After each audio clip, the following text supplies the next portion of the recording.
taufik beserta hidayah yang telah diberikan kepada kita, sehingga pada malam ini kita masih dapat mengikuti sholat maghrib berjamaah sekaligus mengikuti kajian tafsir Al-Quran.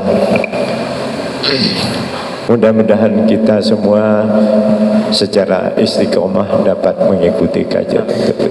Sebagaimana minggu yang lalu kita telah banyak dikupas tentang Ar-Rahman dan Ar-Rahim, termasuk juga orang-orang yang mendapat hidayah, juga Al-Ihsan sudah dikupas panjang lebar kemarin. Untuk itu kajian malam ini kami serahkan kepada pemateri. Assalamualaikum warahmatullahi wabarakatuh. Alhamdulillahirabbil alamin wa bihi nasta'inu ala umuri dunya waddin. Wassalatu wassalamu ala asyrafil anbiya'i wal mursalin sayyidina Muhammadin wa ala alihi wa ashabihi ajmain. Amma ba'd. Shrah li sadri wa yassir li amri wa hlul 'uqdatam min lisani yafqahu qawli. Para hadirin yang dimuliakan Allah, alhamdulillah kita bisa melanjutkan sesi kedua dari pertemuan kita yang semoga saja bisa istiqomah nanti. Kali ini, kemarin kita sudah membahas 3 ayat dari surat Luqman. Kali ini kita akan membahas ayat-ayat berikutnya, tetapi masih ada kaitannya dengan ayat sebelumnya. Jadi sekarang kita akan bahas ayat keempat. Sebelum itu saya ulangi lagi ayat ketiganya karena ini masih terkait dengan itu. Bismillahirrahmanirrahim. Huda wa rahmatan lil muhsinin. Jadi disebutkan bahwa Al-Quran itu adalah hudan, adalah hidayah, adalah rahmat bagi muhsinin, orang-orang yang berbuat ihsan, orang-orang yang baik, gitu kan. Kemarin minggu yang lalu saya sebutkan salah satu definisi ihsan dari orang yang membalas kebaikan kepada orang yang tidak baik. Nah, ada lagi definisi ihsan yang lain. Orang muhsin itu bagaimana? Sebagaimana dalam satu hadis dijelaskan, malaikat Jibril pernah bertanya kepada Nabi Muhammad SAW, apa yang dinamakan ihsan? Nah, ihsan itu kemudian dijabarkan oleh Nabi dengan sabdanya, anta'budallaha ka'annaka tarahu. Seorang yang ada di posisi ihsan itu ketika menyembah Allah seakan-akan dia melihat Allah, seakan-akan dia melihat Allah. Jadi fokus betul kepada Allah. Tetapi fa illam takun tarahu, kalau tidak bisa melihat Allah, dan memang tidak bisa kenyataannya, fa innahu yaraka, maka Allah itu yang melihatmu, kan Nabi. Dari muhsinin di sini adalah orang-orang yang sampai kepada derajat ihsan tadi. Kalau beribadah itu betul-betul fokus kepada Allah, tidak ingat yang lain, bukan karena apa-apa yang lain, tetapi murni karena Allah. Nah, itulah yang disebut ihsan. Nah, kemudian di ayat ini dilanjutkan, muhsinin itu ciri-cirinya bagaimana?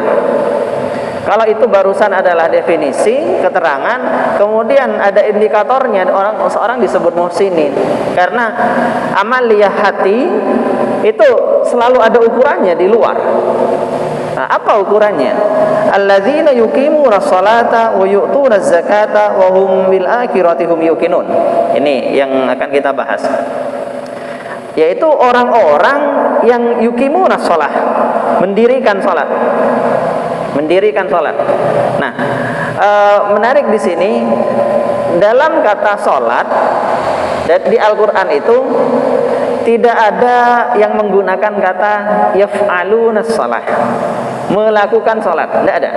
Semuanya memakai mendirikan sholat. Kalau dalam Madura itu acu menangaki sholat. Okay. Jadi mendirikan sholat. Kenapa kok pakai mendirikan bukan melakukan? Beda.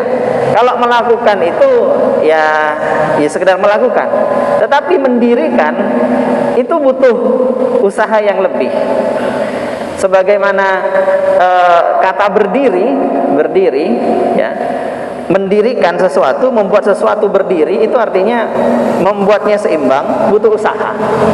Butuh usaha. Jadi maksudnya dalam sholat itu tidak sekedar melakukan biasa, tetapi melakukan dengan syarat dan rukunnya terpenuhi, dan kalau bisa dengan hati yang khusyuk.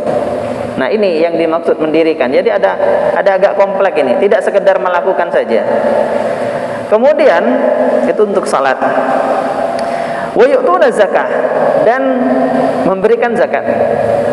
Memberikan zakat itu mengeluarkan zakat. Nah, zakat ini ada dua, ada zakat fitrah itu kalau Ramadan, ada zakat mal, zakat harta. Yang kita keluarkan apabila harta kita sudah mencapai nisab atau ukuran.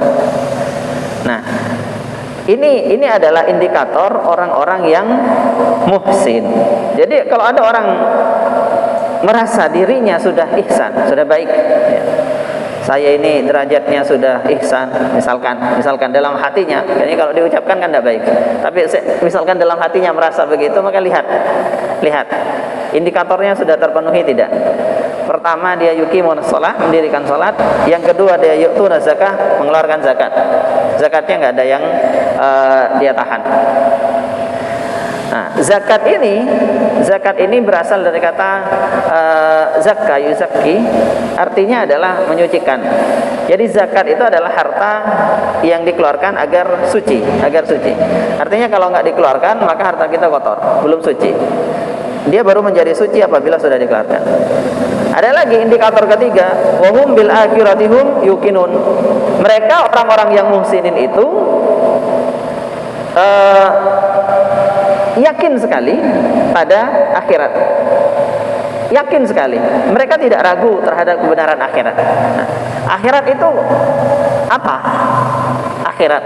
Akhirat itu nanti kalau kita sudah, dunia ini sudah hancur setelah kiamat. Kehidupan setelah kiamat itu akhirat. Jadi adakah kita yang bisa membuktikan akhirat sekarang? Lah, ini kan tidak bisa kalau ditanya begitu, karena belum terjadi. Tetapi apabila dia beriman, maka dia yakin dan percaya. Nah, orang yang yakin betul ini, tidak ragu-ragu, ini yang disebut muhsinin. Mereka itulah yang kemudian akan mendapatkan hudan dan rahmah dari Allah. Kalau tidak yakin pada akhirat, tidak bisa dapat hudan, tidak bisa dapat rahmah. Walaupun akhirat baik, tak yakin, tak percaya aja, tak bisa oleh bedatu dari Allah Subhanahu wa taala. Kemudian ulaika ala hudam mir rabbihim, mereka itulah yang memenuhi tiga kriteria itu, yang ala hudam mir rabbihim, di atas petunjuk dari Tuhan mereka, di atas petunjuk dari Allah. Seperti kita bahas kemarin, orang kalau sudah mendapat petunjuk Allah, hidayah dari Allah, maka dia akan sampai pada kebaikan. Karena hidayah dari Allah bukan segera ditunjukkan, tetapi langsung disediakan semua kondisinya, orangnya langsung ditaruh di situ, meskipun orangnya tidak mau. Itu hidayah. Jadi orangnya kalau sudah melakukan kebaikan yang tiga ini, sholatnya didirikan, waktunya dilakukan dengan betul, zakatnya dikeluarkan, yakin terhadap akhirat, maka Allah akan memberikannya hidayah. Dia akan susah. Kalau ingin melakukan yang jelek-jelek, dia akan susah. Gak jadi. Yang malu lah, yang ketemu orang lah, yang pokoknya gak jadi. Nah, itu hidayah. Kalau dia melakukan yang baik-baik, kesempatan itu ada, muncul, dan dia bisa melakukannya. Nah, itu hidayah. Ciri-ciri mendapat hidayah. Jadi kalau orang kita dapati diri kita kemudian misalkan mau melakukan yang jelek-jelek itu, kok ada jalannya. Mau korupsi, kok gampang dan gak ketemu, lancar. Nah, itu artinya bahaya itu. Artinya sudah jauh dari hidayah. Misalkan mau melakukan sesuatu yang maksiat, kok ternyata ada jalannya, seolah-olah sudah disediakan semuanya. Orang-orang bisa nggak tahu, rencananya bisa lancar. Nah, ini gawat ini. Berarti dia jauh dari hidayah. Wa ulaika humul muflihun, dan orang-orang seperti itu adalah al-muflihun. Orang-orang yang biasanya diartikan beruntung, muflihun. Tetapi muflihun itu arti yang pas adalah orang-orang yang memanen hasil dari usahanya sendiri. Itu muflih. Tetapi memanen dalam arti yang baik. Karena falaha itu artinya bertani. Jadi petani itu bahasa Arabnya al-falah, falah. Tukang bertani. Nah, muflih adalah orang yang sudah memanen hasil pertaniannya. Jadi ibaratnya dunia ini kan tempat kita bercocok tanam untuk akhirat, maka al-muflihun artinya orang-orang yang sukses dalam usaha bercocok tanam itu sehingga dia mendapatkan hasil. Nah ini, jadi betapa beruntungnya orang-orang yang masuk dalam kategori muhsinin ini. Kemudian setelah Allah menjelaskan di awal surat ini bagaimana orang-orang yang baik, kemudian ayatnya berubah tema, menjelaskan orang-orang yang kebalikannya, orang-orang yang tidak baik. Jadi kalau barusan itu orang-orang yang dapat hidayah, sekarang orang-orang yang tidak dapat hidayah yang diceritakan. Jadi begini, kalau Quran itu gayanya Al-Quran itu seringkali Quran itu kan nggak ada judulnya ya, nggak ada temanya. Tapi bila Anda membaca tafsir, kita terbiasa dengan susunan Al-Quran, maka kita akan tahu gayanya Al-Quran. Jadi awalnya membahas dunia misalkan, kemudian pindah akhirat. Awalnya membahas ahli surga, pindah ahli neraka gitu. Nah ini adalah uslub atau gaya standar yang ada dalam Al-Quran. Jadi kalau barusan muhsinin yang dibahas, sekarang kebalikannya, orang yang buruk. Bagaimana ceritanya? Di ayat ke-6 Allah berfirman, "Wa minan nasi may yashtari lahwal hadits wa minan nasi may yashtari lahwal hadits liyudilla an sabilillahi bighairi ilmi wa yattakhidha huzwa ulaika lahum adzabun muhin." Wa minan nasi, dan sebagian manusia, sebagian orang-orang, artinya tidak semua orang, ada orang. Nah, wa minan nasi, ada orang man yashtari lahwal hadis, orang yang membeli lahwal hadis. Lahwal hadis ini apa artinya? Nah ini banyak. Lahwal hadis itu kalau diterjemah biasa artinya adalah ucapan yang kosong, ucapan yang tidak bermakna atau ucapan yang percuma. Itu lahwal hadis, ucapan yang nggak ada gunanya. Nah, tetapi apa maksud ini? Orang yang membeli ucapan yang tidak berguna. Apa ucapan yang tidak berguna ini? Para ulama mereka berbeda pendapat. Ada beberapa pendapat tentang arti ucapan yang tidak berguna ini. Sebagian mereka mengatakan yang disebut lahwal hadis adalah al-ghina, nyanyian. Ini banyak sekali ulama yang mengatakan ini. Salah satunya adalah sahabat Ibnu Mas'ud, kemudian mufassir Imam Mujahid mengatakan, wallah al-ghina, yang dimaksud dengan lahwal hadis adalah ghina, nyanyian. Maksudnya apa? Ada orang yang membeli nyanyian. Nah, membeli nyanyian ini bagaimana artinya? Bisa dia membeli penyanyi. Kalau di masa lalu itu ada tukang nyanyi itu biasanya budak-budak. Jadi penyanyi itu biasanya budak, bukan orang yang bosnya itu enggak nyanyi. Bosnya itu jadi konsumen. Budak-budak itu yang ahli nyanyi, dia memang disuruh menghibur. Nah, jadi membeli budak yang ahli menyanyi. Sebagian lagi mengatakan membeli di sini majas, bukan membeli betulan, tetapi melakukan nyanyian. Nah, sebagian mengartikan begitu. Kalau begini artinya bahwa berarti nyanyian itu konteksnya buruk. Oke. Ya, nah ini perlu dijelaskan. Banyak ulama kita yang mengatakan bahwa nyanyian tanpa ditafsir itu buruk. Ada yang mengatakan sampai haram sehingga tidak mau sama sekali nyanyian, menganggap itu maksiat. Sebagian lagi, dan ini bukan sebagian, banyak. Dipilah-pilah, lihat dulu nyanyiannya kayak apa. Kalau baik, kalau tidak masalah, biasa saja. Makruh. Seperti disebutkan oleh Imam Al-Alusi misalkan dalam tafsirnya Ruhul Ma'ani, nyanyian itu hukumnya makruh apabila nyanyiannya tidak memiliki unsur-unsur yang diharamkan oleh Allah. Misalkan liriknya baik, biasa-biasa, misalkan hanya sekedar refreshing. Tapi ada sebagian lagi ulama Ibnu Hazm dalam kitabnya Al-Muhalla mengatakan nyanyian itu bukan tidak makruh, tetapi di bawahnya lagi mubah, tidak masalah sama sekali. Nah ini, jadi macam-macam pendapat ulama tentang nyanyian. Kalau ulama yang mengharamkan nyanyian, ini salah satu ayat yang mereka bawakan. Wa minan nasi may yashtari lahwal hadis liyudilla an sabilillah bighairi ilm. Ini ayatnya. Jadi sekedar tahu saja ya, sekedar tahu. Tetapi apakah hukumnya lantas haram? Saya pribadi cenderung mengatakan tidak, cenderung mengatakan lihat dulu nyanyiannya seperti apa. Karena beberapa nyanyian itu diakui oleh Rasulullah SAW. Ketika Nabi datang hijrah dari Mekah ke Madinah, disambut dengan nyanyian. Qala'al badru alaina min thaniyatil wada. Itu nyanyian sahabat. Yang ngarang itu sahabat. Qala'al badru. Itu memakai terbang itu.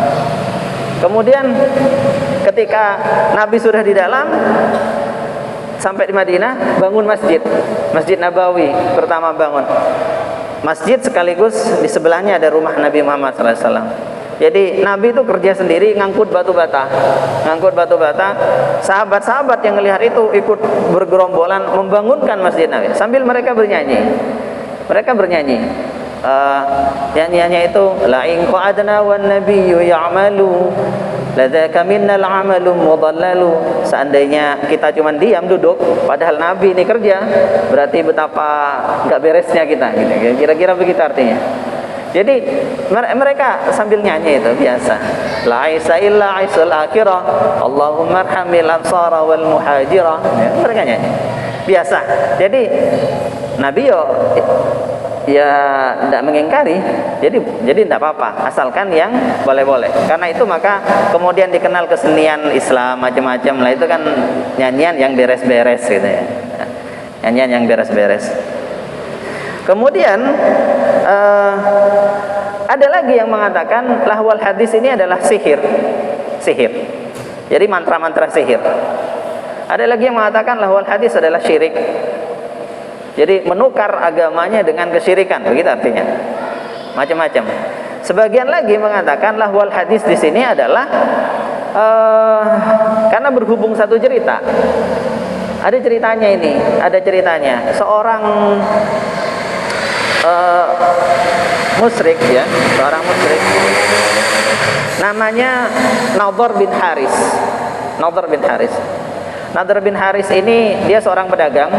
Dia pedagang yang berkelana kemana-mana untuk dagangan, bisnismen gitu kan. Karena di masa lalu itu orang Arab di Mekah Madinah itu pencaharian utamanya adalah berdagang. Jadi berdagang keluar kota, biasanya ke Romawi atau ke Persia. Nah, ini ceritanya Nadhr ini dia membawa buku-buku dari luar, buku-buku cerita dari Persia, dia bawa ke Mekah waktu itu. Dia bawa ke Mekah, tujuannya apa? Untuk nyaingi Al-Quran. Jadi dia bilang, kalau Muhammad, katanya ya, kalau Muhammad itu bercerita tentang Ad dan Samud, kaum Ad dan Samud, maka ini, lihat, saya bawa buku ini. Ini buku ceritanya tentang Rustum dan Isfandiar. Rustum dan Isfandiar itu nama pahlawan fiktif. Kira-kira kalau sekarang siapa ya pahlawan-pahlawan di novel-novel itulah kira-kira. Nah itu, jadi dia membawa itu supaya kaum muslimin tidak jadi ngaji Al-Quran. Jadi ketika ada Al-Quran, tujuannya dia liyudilla an sabilillahi bighairi ilm, supaya menyesatkan orang lain dari jalan Allah dengan tanpa ilmu. Jadi kalau ada orang yang mau ke Nabi Muhammad, mau mendengarkan ayat, dia bilang, ayo gak usah ke sana, sini aja. Ada yang diajak nyanyi, ada yang diajak baca buku-buku itu, buku-buku cerita yang macam-macam. Ada yang diajak bersenang-senang lah pokoknya. Nah, itulah yang disebut lahwal hadis. Jadi lahwal hadis itu apa?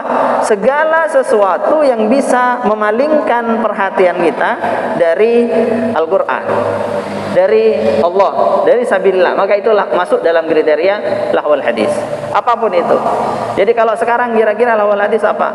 Ya bisa musik-musik, band misalkan, bisa arti game misalkan, bisa HP itu bisa. Jadi semua yang bisa melalaikan dari ajaran agama, ini namanya lahwal hadis. Jadi sebagian orang membeli lahwal hadis liyudillan sabilillah bighairi ilm, supaya menyesatkan orang-orang lain dari sabilillah bighairi ilm, wa yattakhidaha huzwa, dan menjadikannya sebagai olok-olok, menjadikan ajaran Al-Quran sebagai olok-olok. Nah, ini sebagian penafsir mengatakan begitu, Muqatil.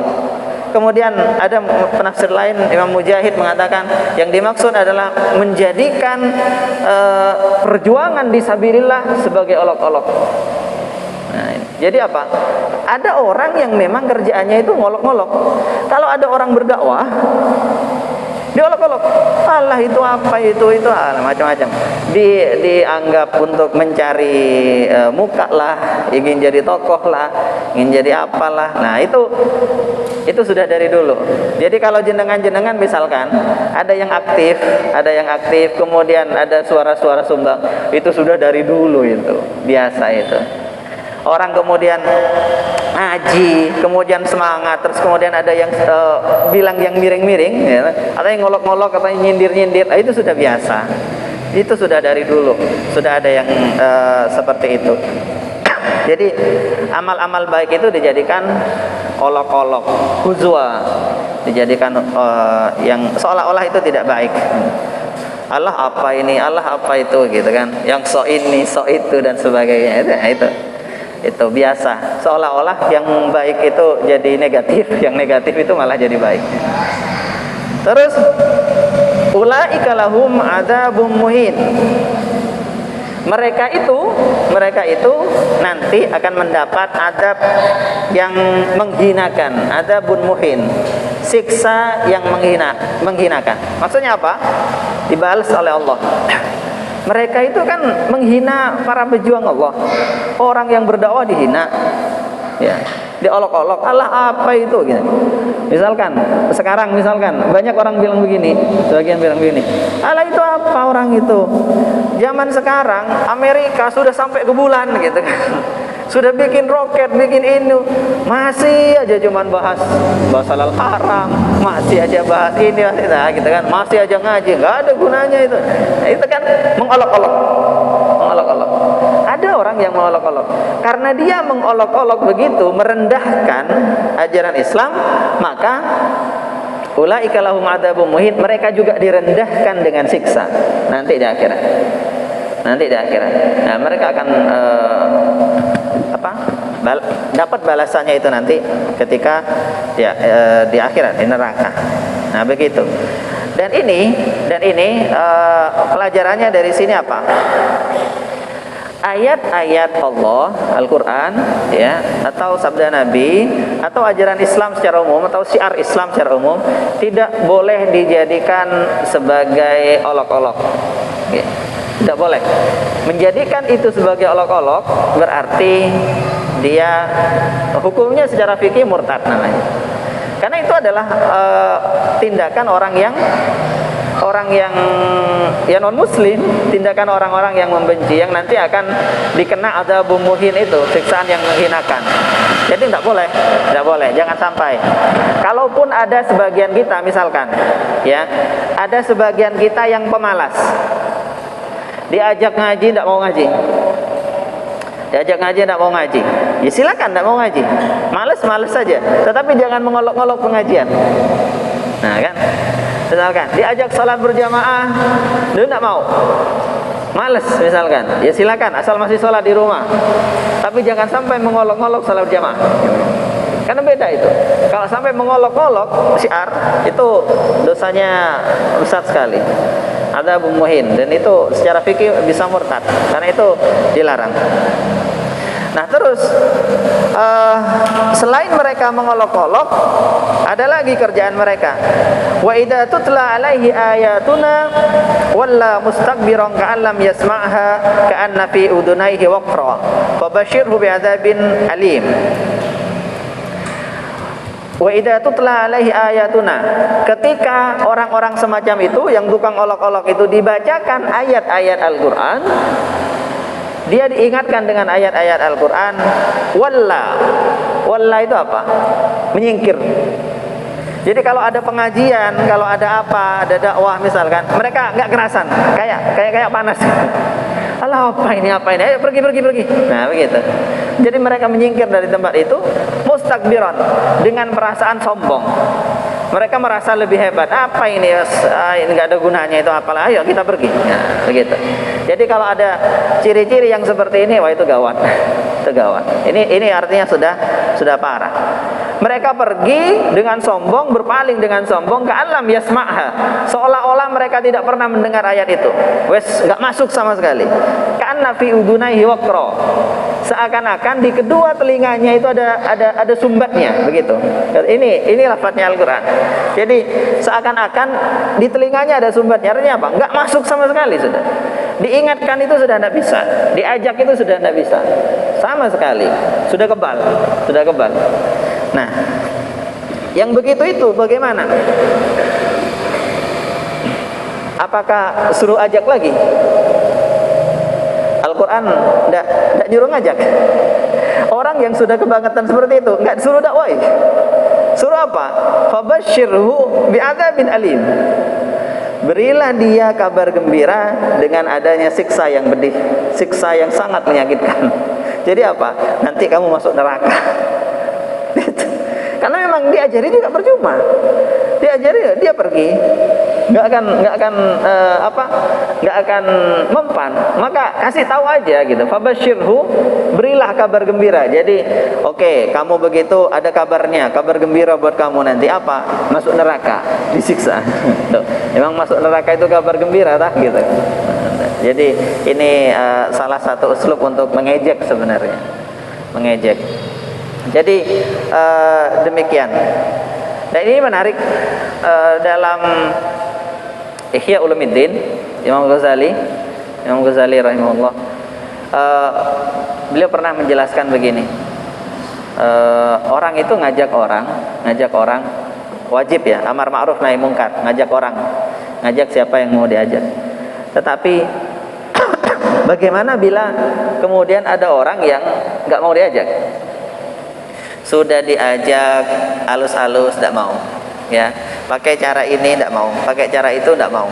Sudah, gimana terus? Apakah kita berkewajiban ngajak mereka terus, berdakwah pada mereka terus? Jawaban kata Imam Ghazali, tidak perlu. Kenapa? Itu tadyi'ul waqti, menyia-nyiakan waktu.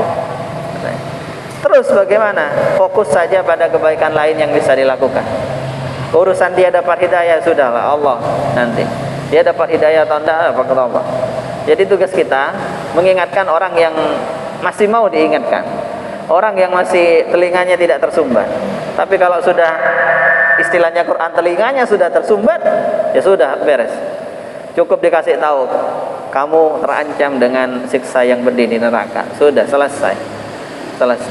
Artinya tidak perlu kita bersusah payah lagi.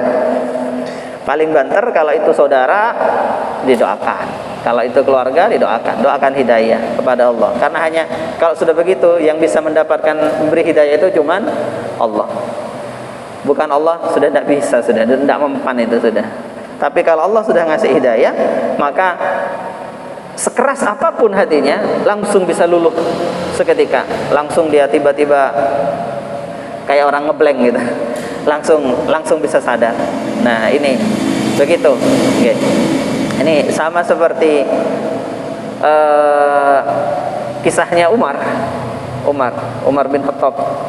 Umar bin Khattab itu dulu itu benci sekali kepada Nabi Muhammad.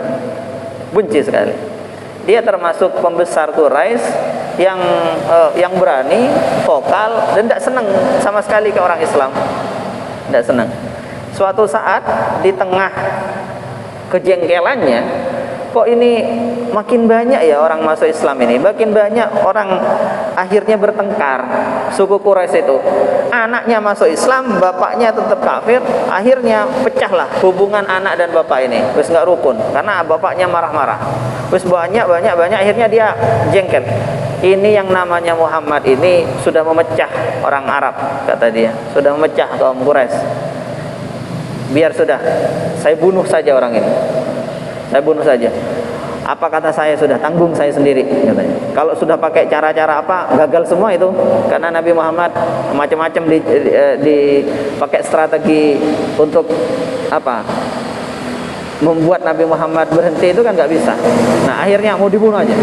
Dengan jengkelnya mau dibunuh, dia pergi nyari Nabi Muhammad. Di jalan ketemu dengan temannya. Mau kemana kamu Umar? Bawa pedang kayak gitu. Saya mau cari Muhammad, akan saya bunuh, katanya. Wah, jelas sekali ingin membunuh itu. Sudah dalam perasaan jengkel, sahabatnya itu kemudian sudah masuk Islam sebenarnya, tapi masih nggak ngaku, sembunyi-sembunyi. Sahabatnya bilang, alah kamu kok jauh-jauh nyari Muhammad, itu loh adikmu sendiri loh masuk Islam. Wah, kaget ya, adiknya sendiri masuk Islam. Langsung nggak jadi nyari Nabi Muhammad, langsung dia pergi ke rumah adiknya perempuan.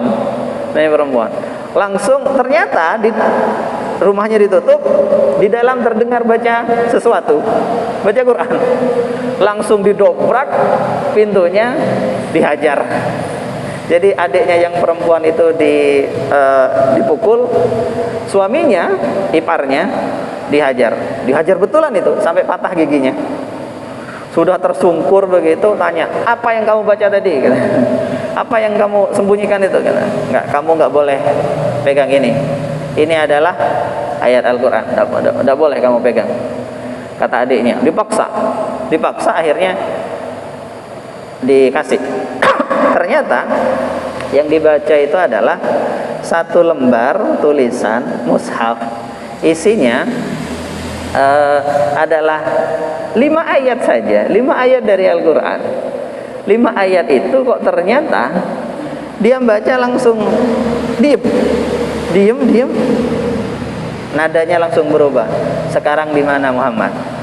Awalnya tadi marah-marah, langsung sekarang mana Muhammad? Loh kenapa? Saya mau masuk Islam. Kaget, cuman gara-gara 5 ayat. Akhirnya yaitu masuk Islam betulan. Nah ini hidayah namanya, hidayah dari Allah. Begitu nyampe ke kediaman Nabi Muhammad, tempat yang di situ ada Nabi Muhammad, disambutlah oleh Sayyidina Abbas, pamannya Nabi. Dibuka, loh kok Umar mau masuk Islam ya? Ketemu, loh kok tahu? Gitu. Iya, karena sebelumnya Nabi itu pernah berdoa, katanya pernah berdoa semoga Islam dimuliakan dengan masuknya salah satu Umar, katanya.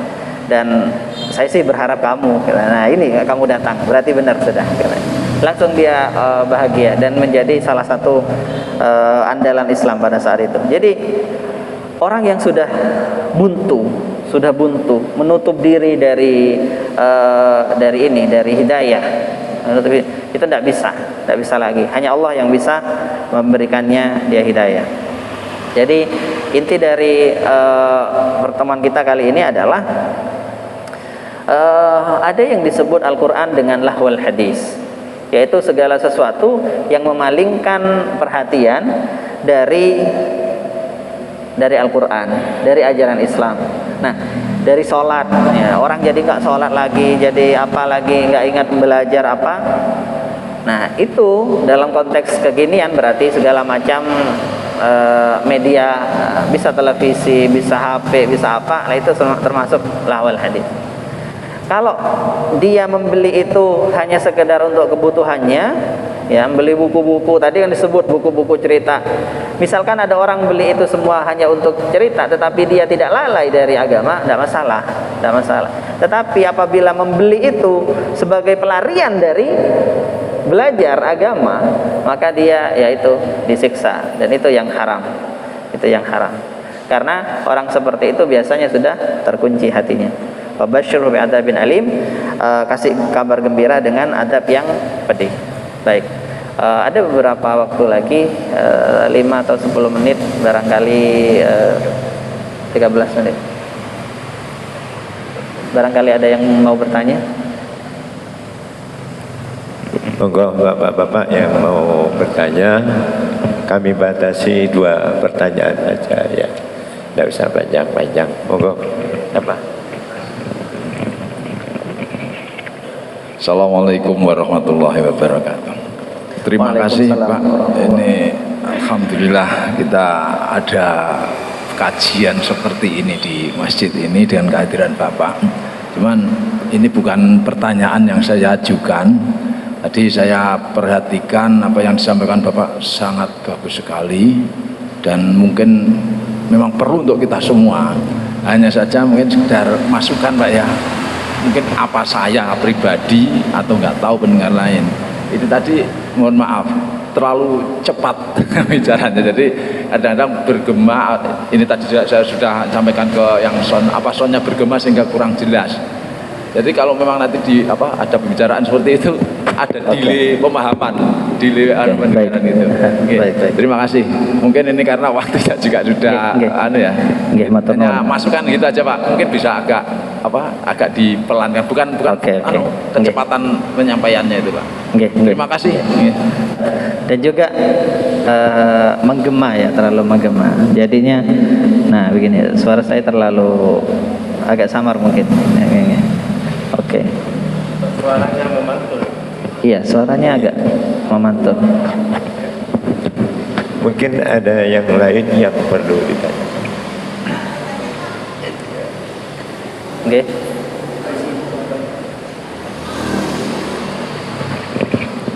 Terima kasih. Assalamualaikum warahmatullahi wabarakatuh. Waalaikumsalam warahmatullahi wabarakatuh. Menarik sekali tadi yang disampaikan oleh Pak Ustadz, di mana di dalam ayat 6 Al-Baqarah dan selanjutnya membicarakan masalah orang-orang yang tidak baik atau orang-orang kafir. Pertanyaannya adalah bagaimana ciri khusus yang bisa dilihat orang-orang kafir, orang-orang yang tidak baik. Ciri-cirinya yang bisa kita lihat. Kemudian apakah sebutan kafir itu hanya orang yang beda, bukan seiman dengan kita, ataukah walaupun dia seiman tapi perbuatannya tidak baik? Apakah bisa dikatakan sebagai orang kafir, orang yang tidak baik? Itu. Kemudian yang kedua tadi tentang mendirikan sholat, menarik sekali. Kadang-kadang kita kalau menghadapi sesuatu itu sulit untuk mendirikan sholat secara khusyuk. Kadang-kadang ya. Suaranya ternyata kurang jelas juga. Oh ya. Sama seperti ini suara saya tadi, nggak jelas. Iya ya. Enggak.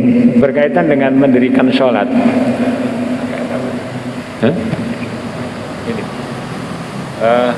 Berkaitan dengan mendirikan sholat. Mungkin ada kiat-kiat ketika kita menghadapi sesuatu sehingga sholat kita itu kurang khusyuk. Contoh aja, ini kan musim pandemi. Kadang-kadang saya kalau sholat, kemudian di samping saya itu ada yang tidak pakai masker, perasaan saya kok ini orang ini kok bandel sekali gitu. Sehingga sholat kita menjadi tidak khusyuk gitu. Bagaimana supaya agar kita bisa sholat agar khusyuk walaupun kita menghadapi sesuatu? Terima kasih Pak Ustadz. Yang pertama tadi pertanyaannya tentang kafir ya. Ya. Orang-orang yang tidak baik tadi kan Pak Ustadz apa ciri orang kafir? Ya, ciri-ciri yang menonjol yang bisa dikatakan sebagai orang kafir. Kemudian apakah sebutan orang kafir itu hanya kepada orang yang tidak seiman atau walaupun seiman tapi dia perbuatannya tidak baik? Apakah bisa dikatakan sebagai kafir? Kafir itu artinya tertutupi sebenarnya. Kafaroh tertutupi. Makanya ada istilah buku cover. Cover itu dari bahasa Arab. Bahasa Arab. Kafar artinya tutup. Yang dimaksud adalah orang yang hatinya tertutupi dari Islam. Artinya apa? Non muslim. Jadi kafir itu artinya non muslim. Apakah artinya kemudian orangnya jahat atau orangnya baik? Tidak ada hubungan. Tidak ada hubungan. Dia bisa saja orangnya kafir, tapi tindakannya baik, ke tetangga baik, suka bantu, ya. Tapi tetap kafir itu. Meskipun begitu, tidak bisa disebut tidak kafir. Oke. Karena dia tidak masuk Islam. Jadi kafir itu indikatornya satu, tidak masuk Islam, gitu aja. Tidak mau baca syahadat. Jadi itu saja. Kalau orang Islam otomatis, apakah Islam itu orang yang Islam bisa disebut kafir kalau tindakannya nggak baik? Nggak bisa. Islam ya tetap Islam, Muslim ya Muslim. Meskipun dia misalkan penjahat besar. Karena apa? Tidak ada hubungannya itu. Jadi istilah kafir dan Muslim itu adalah urusan dia mau baca syahadat atau tidak. Urusan baik atau tidak itu lain. Jadi orang Islam ada yang baik, ada yang tidak baik. Orang kafir ada yang baik, ada yang tidak baik. Gitu. Amalnya orang Islam yang tidak baik nanti akan dibalas juga di akhirat. Yang tidak baikannya, kedolimannya dibalas, segala macam dibalas. Yang baik dibalas juga. Orang kafir amalnya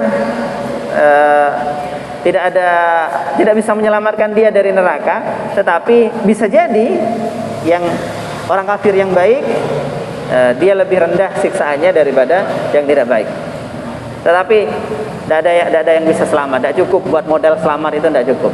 Nah, itu yang disebut seperti haba, tidak direken ya, tidak masuk hitungan. Oke, jadi cuman satu itu, karena ini istilah terkait dengan akidah, gitu kan. Oke, jadi kafir itu non muslim. Tapi memang ada pergeseran makna. Nah ini perlu cari. Istilah kafir ini ada pergeseran makna.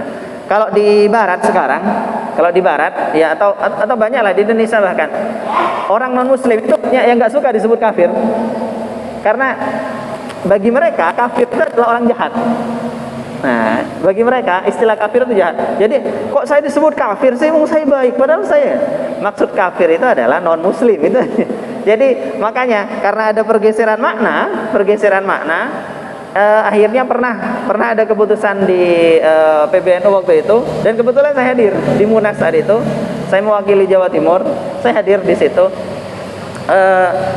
Sudahlah, jangan panggil kafir. Kalau manggil orang non muslim, ya non muslim gitu aja, jangan panggil kafir. Kenapa? Karena ada pergeseran makna, seolah-olah kalau kafir tuh penjahat gitu ya. Seolah-olah begitu gitu. Nah, apa berarti meniadakan makna kafir, mengubah surat Al-Kafirun? Oh, enggak ada hubungannya. Ini cuma soal panggilan biasa. Jadi hanya sekedar himbauan dalam pergaulan sehari-hari, enggak apa? Bukan soal akidah, bukan soal istilah. Baik. Itu tadi ada ibu mau nanya barangkali. Oh iya, sholat khusyuk ya. Sholat. Bagaimana cara sholat bisa khusyuk meskipun ada hal-hal yang tidak mengenakkan kita. Misalkan di samping kita ada orang nggak pakai masker atau apa, atau ada orang rame atau apa. Nah ini perlu latihan memang. Latihan. Sholat khusyuk itu perlu latihan. Melatih diri seperti tadi, muhsin. Orang kalau sudah sampai ihsan biasanya seakan-akan kita melihat Allah, atau paling tidak merasa betul bahwa Allah melihat kita. Allahu Akbar. Sudah kayak takut gitu loh. Kayak takut, sudahlah yang lain tidak ingat. Tapi tidak harus begitu. Tidak harus begitu. Karena meskipun Anda merasa tidak nyaman, kalau Anda tidak bergerak, tetap Allahu Akbar, tetap begini, itu tetap masih dalam kriteria khusyuk. Tapi kalau Anda sudah tolah-tolah, nah itu baru. Jadi khusyuk itu bertingkat. Pokoknya sholat nggak bergerak, nggak tolah-tolah, nggak apa, itu sudah khusyuk itu. Meskipun pikirannya kemana-mana, misalkan. Ini sudah masuk istilah khusyuk, tetapi yang biasalah, standar gitu kan, standar. Jadi khusyuk itu nggak harus terus lupa isinya dunia gitu, nggak harus sampai begitu, nggak harus. Malah pernah itu Sayyidina Umar bilang, saya ini sholat katanya sambil mikir pasukan. Mikir, karena kan zaman beliau banyak ekspansi peperangan, sambil mikir bagaimana nyusun pasukan katanya. Ya bukan khusyuk yang level itu, tetapi tetap masuk level khusyuk. Jadi jenengan pokoknya nggak toleh nggak apa, ya itu masih khusyuk itu gitu. Nggih.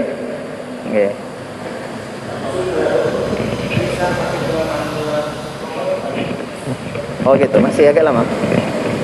Assalamualaikum warahmatullahi wabarakatuh. Waalaikumsalam warahmatullahi wabarakatuh. Sesuai dengan yang inti tadi ya Pak, ada orang yang berdasarkan 5 ayat, dia akhirnya masuk Islam. Itu kan merupakan hidayah ya Pak. Yang saya tanyakan, andai kata ada orang non muslim, terus karena nikah dia masuk Islam, apakah itu dikatakan hidayah? Assalamualaikum warahmatullahi wabarakatuh. Waalaikumsalam warahmatullahi wabarakatuh. Ya, andai kan ada non muslim, dia masuk Islam karena menikah, apakah hidayah? Iya, hidayah. Bahkan ketika misalkan dia masuk Islam karena ada yang maksa, misalkan, nggak boleh tapi ya, nggak boleh. Maksa orang pindah agama itu kan nggak boleh. Termasuk kamu kalau nggak Islam akan saya, itu nggak boleh. Inilah ikrah fiddin.